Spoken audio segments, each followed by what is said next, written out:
Hola, ¿qué tal? Gracias por acompañarme una vez más en este ciclo que tiene por nombre Patagonia Energética. Seguimos repasando distintas notas e informes relacionados con las diversas fuentes de energía y también con los proyectos, con las iniciativas que se desarrollan en la región, vinculadas todas con este tema. La energía solar tiene básicamente dos formas grandes de aprovecharla.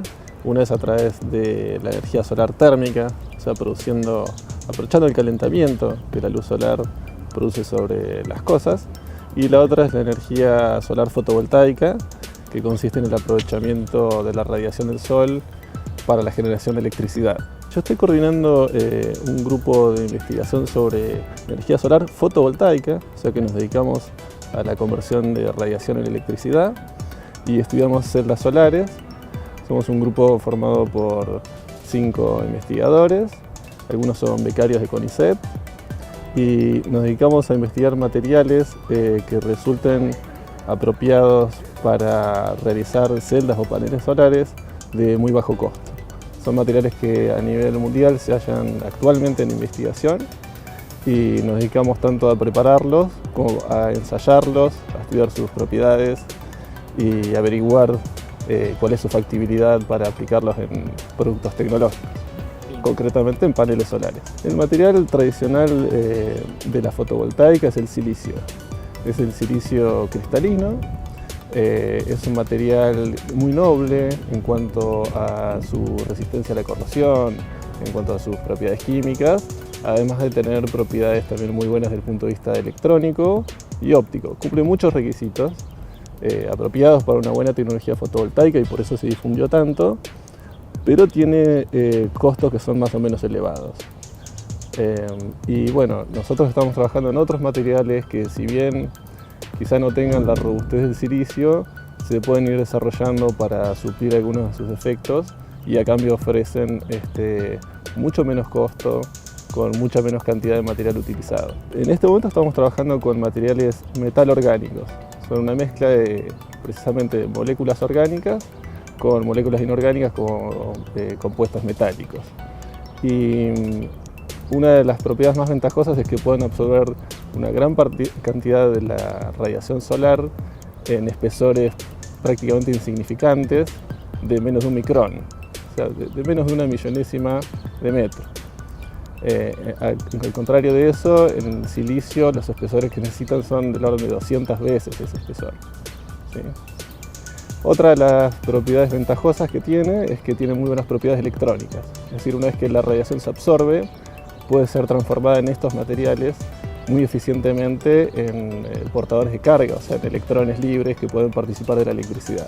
La esperanza de todo investigador científico en fotovoltaica es poder contribuir a la tecnología de manera de lograr una tecnología fotovoltaica más económica que la actual y que se pueda producir masivamente a costos bajos y de esa manera poder difundir más la energía solar. Actualmente se están realizando instalaciones de centrales fotovoltaicas en diversos puntos del país. Hubo 2 programas grandes promovidos nacionalmente para la instalación de este tipo de centrales. Pienso que la medida en la que esto pueda crecer va a tener que ver con las decisiones políticas que se tomen a futuro y sobre todo la política energética. Lamentablemente hoy por hoy la Argentina no cuenta con industrias suficientes para suplir la demanda que requeriría un mayor aprovechamiento de la energía solar. Por lo tanto, una gran parte de la tecnología que se va a necesitar para esas centrales va a ser importada. Por supuesto, la primera desventaja de la fotovoltaica es que no se puede aprovechar todo el tiempo o durante todas las horas del día. Y posiblemente otro factor que haya que tener en cuenta es que la acumulación de energía no está contenida en la fotovoltaica en sí. Es decir, hay que contener energía eléctrica de otras maneras, por ejemplo en baterías o bombeando agua y reservando el agua como energía potencial. Y esos creo que son los principales factores y por eso la fotovoltaica, en mi opinión, siempre va a necesitar de otras formas de energía que puedan compensar estas diferencias. En cuanto a las ventajas, tenemos las primeras más evidentes, que son la utilización de un recurso renovable, como es la energía solar. Cabe destacar que la energía solar está distribuida en todo el planeta, hay regiones que tienen más y otras menos, pero todos los puntos del planeta tienen acceso, también en los polos hay acceso a energía solar. Por otro lado, tiene ventajas quizá menos obvias, que son la no utilización de agua, ni de combustibles, ni de lubricantes, y también el hecho de que la obra civil de una central fotovoltaica es de una complejidad muy baja. Al ser una tecnología modular, uno puede ir ampliando e instalando de acuerdo a las capacidades de la obra civil y del terreno disponible y de la forma en la que tenga ese terreno sin tener que modificarlo. Entonces podemos encontrar, por ejemplo, fotovoltaica instalada en montañas. No hace falta hacer grandes movimientos de terreno.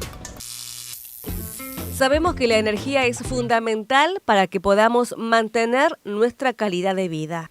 Pensemos, por un momento, en algunas de las situaciones y ámbitos en que la utilizamos. En la iluminación de nuestras casas y ciudades, cuando encendemos el televisor, la radio, la computadora o la cafetera eléctrica, al cargar nuestros teléfonos celulares, a la hora de cocinar y calefaccionar los espacios donde vivimos o trabajamos, al refrigerar los alimentos, si viajamos en auto o en otro medio de transporte, igualmente en el comercio y en la industria. La eficiencia energética tiene que ver con usar la energía de manera inteligente y responsable. Esto no significa resignar su uso, sino utilizarla mejor, evitando, en la medida de lo posible, derrocharla. Es decir, la eficiencia energética implica reducir el consumo de energía sin que se vea afectado nuestro bienestar. ¿Y en qué nos beneficia? Si gestionamos responsable y racionalmente la energía, la explotación de los recursos que la generan tendrá un ritmo menos acelerado, garantizando que perduren por más tiempo. Asimismo, disminuirán las emisiones de gases relacionados con el efecto invernadero. Los fabricantes de los artefactos que empleamos en la vida cotidiana modifican sus productos incorporando tecnología que nos permite manipularlos con mayor comodidad y facilidad. También para que funcionen con un gasto energético menor que sus versiones anteriores. Lo mismo ocurre en las demás áreas, por ejemplo, en la construcción de viviendas. Su orientación, los materiales que se utilizan, el uso de aislantes térmicos, la disposición estratégica de puertas y ventanas, están orientadas no solo a un criterio de aprovechamiento del espacio, sino también de la energía. Seguimos compartiendo con ustedes este repaso de Patagonia Energética. ¿Cómo es el trabajo de un proyectista instalador de energías renovables? ¿Cuáles son los sistemas de energías renovables que más busca la gente actualmente? A continuación, Carlos Zacharonok nos lo cuenta.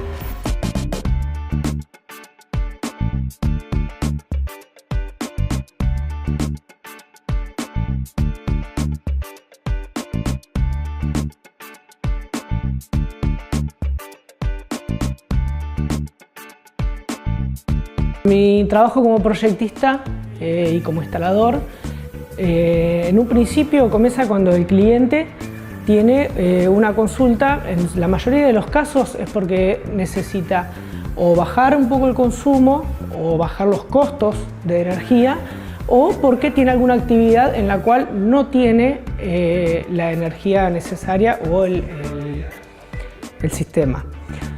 Lo que nosotros hacemos es, en un principio, reconocer qué recursos tiene la persona, el lugar donde quiere instalar el sistema de energías renovables y recomendarle alguna de las variables, porque dentro de las energías renovables tenemos, por ejemplo, para generación de electricidad, los aerogeneradores o los paneles solares, o en la parte térmica tenemos la climatización de piscinas, climatización de agua sanitaria, ¿sí? Climatización de viviendas. Entonces, en la mayoría de los casos, mucha gente viene para querer reducir sus consumos. Entonces lo asesoramos principalmente en los costos de los equipos y el beneficio que pueden llegar a tener. La gente siempre llega consultando en su mayoría por el panel solar. A todos les llama mucho la atención, está muy en auge. Y con la intención siempre de por ahí bajar costos. Tomamos por ahí un poquito la iniciativa de asesorar al cliente o por ahí educarlo. Entonces lo primero que se hace es identificar qué consumos tienen y hacer un plan de eficiencia energética. ¿Qué significa esto? Simplemente identificar qué es lo que más consume para que esa persona trate de consumir menos sin instalar ningún tipo de equipo, reducir primero los consumos y después ahí sí elaborar un proyecto como para aportar a la disminución de los costos. En un principio lo que eran las energías renovables estaba muy destinado a la zona de campo, a lugares aislados, ya que no contaban con energía desde la red o sistemas de cualquier tipo de servicios, gas natural por ejemplo. Actualmente se está trasladando todo este tipo de sistemas a las zonas ya energizadas o zonas que tienen servicios, como por ejemplo se está utilizando mucho el termotanque solar para el ahorro de gas. Si bien los paneles solares pueden ayudar mucho para disminuir costos, instalar un equipo que supla todos los requisitos de una familia y sobre todo en invierno puede llegar a ser un poco costoso. No así un equipo que ayude a disminuir ese consumo. Y bueno, con la parte del termotanque solar los costos han bajado tanto que hoy sí se puede decir que un termotanque se paga solo. En el caso de que una persona caliente su agua sanitaria con un termotanque eléctrico, cambiarlo por un sistema solar recuperaría la inversión en menos de un año. Y si una persona, justamente por el alto consumo de los termotanques eléctricos, y si una persona que consume gas natural instalara un termotanque solar, alrededor de 2 años y medio ya estaría recuperando su inversión. Algunos electrodomésticos exhiben una etiqueta de eficiencia energética. El propósito de dicha etiqueta, que suele estar adherida a la superficie del electrodoméstico, es informar al consumidor acerca de cuánto consume el artefacto y cuál es su nivel de eficiencia energética. Por eso, constituye una herramienta muy útil. Nos permite establecer comparaciones entre productos similares para poder elegir el más conveniente. Hay que tener en cuenta que un electrodoméstico es más eficiente que otro si nos ofrece las mismas prestaciones, pero con un menor consumo energético. La etiqueta de eficiencia energética tiene 7 barras de colores dispuestas en escalera, con letras ordenadas alfabéticamente. Cada una de esas barras representa un nivel de eficiencia energética. Generalmente, la barra de color verde, que está marcada por la letra A, indica el máximo nivel de eficiencia energética, mientras que la barra de color rojo indica el nivel de menor eficiencia. Como los desarrollos tecnológicos han permitido que algunos productos sean cada vez más eficientes, la categoría A se subdividió. Podemos encontrar etiquetas con A+, A++ y A++++. La clase de eficiencia energética del electrodoméstico en cuestión está señalada en una flecha de color negro. En la parte inferior de algunas etiquetas de eficiencia energética hay más información, por lo general relacionada con las características o desempeño del producto. En Argentina, es obligatorio que los siguientes artefactos exhiban la etiqueta de eficiencia energética: acondicionadores de aire, heladeras, freezers, televisores, lavarropas, microondas, lámparas, hornos, hornallas, calefones y termotanques. Anteriormente hemos comentado que los combustibles fósiles son, tanto en la Argentina como casi en todo el mundo, las fuentes de energía más explotadas. En el caso de nuestro país, representan más del 80% de la matriz energética. La mayor participación la tiene el gas natural, pues un 52% de la energía disponible para nuestro consumo proviene de él. El gas natural se usa como fuente térmica en hogares, comercios y en industrias. También en la generación de electricidad. Asimismo, puede ser comprimido y utilizado como combustible para el transporte. Si bien la combustión de gas natural emite dióxido de carbono relacionado con el efecto invernadero, es mucho más limpia que la de otros combustibles fósiles.